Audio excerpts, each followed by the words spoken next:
Pallets are one of the best sources of free wood, but taking them apart can be a nightmare. So today I'm going to show you 5 easy ways to break down pallets using tools you probably already have, and how to turn that rough pallet wood into clean, usable lumber for woodworking. Before disassembly, first check how the pallet was treated. If you see HT, that means it was heat treated and it's totally safe for indoor use. But MB means that it's chemically treated with methyl bromide, and you'll want to avoid it for anything indoor or touched regularly.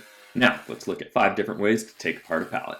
Now, the first way is by far the easiest, and it's to simply just cut in between the joists with a sawzall or circular saw.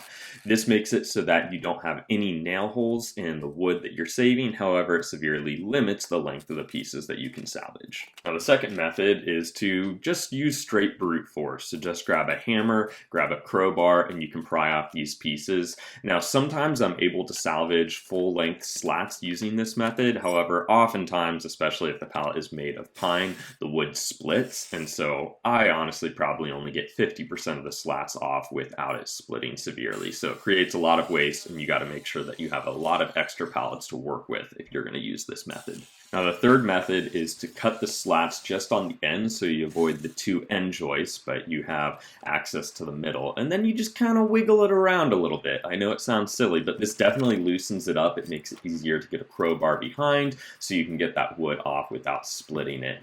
So this can definitely be a useful method if you need mostly full-length pieces. Alright, now on to some ideas that require less brute force and is a little more methodical. So if you switch off your sawzall blade to a metal cutting blade, you can actually cut the nails off of the side. This way you don't split the lumber, you can get some long pieces. It is kind of a pain getting the nails out later on, and it can be hard getting into the middle slats, but definitely a good method if you really need to make sure that you're getting clean slats without any cracks in them. Now, the fifth and final method, and probably the best one if you want full-length pieces, is to cut off all of the slats on one side of the pallet and then flip it around and then hit the remaining slats from behind using something like a 2x4.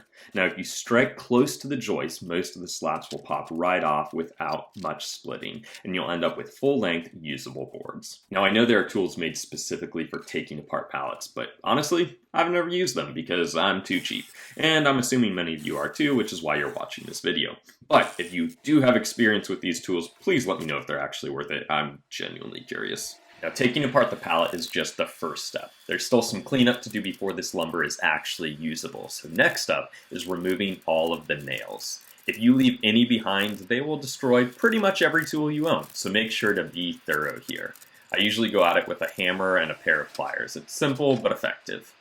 Now, don't toss out the pallet joists either. They're usually made of 2x3s or 2x4s, and they are perfect for table legs, braces, or really any part of the project that won't be seen but still needs some solid wood. Now, to take apart these joists, I just grab a hammer and let out any pent-up aggression on the leftover cutoffs. Knock them apart, pull the nails, and they're ready to go. There is no reason to waste anything here. I save all of the cutoffs and the split slats for firewood, and don't forget the nails. You can straighten these out and reuse them. Nah, I'm just kidding. It's totally doable if you're in a pinch, but even I'm not cheap enough to go through that kind of tedious process. Next, I like to cut off all of the ends of the board so I know I'm working with a square 90-degree edge later on. Then I send everything through the planer. Now, if you don't have a planer, you can totally just use a hand plane or even a sander. That's what I did for years before getting a planer. But I do have a planer now, so I'm going to use it. However, I am trying to get better at using hand tools, so I tried cleaning up the edges with a hand plane here. You could also use a bandsaw for this, or even a table saw with a rip sled to get a nice, clean, straight edge. Pallets can be made from all sorts of wood species. Around my area, I usually see pine, poplar, and oak most often, which is what this pile is made up of here. But once you mill these things down, these dirty, beat-up boards can turn into something absolutely beautiful.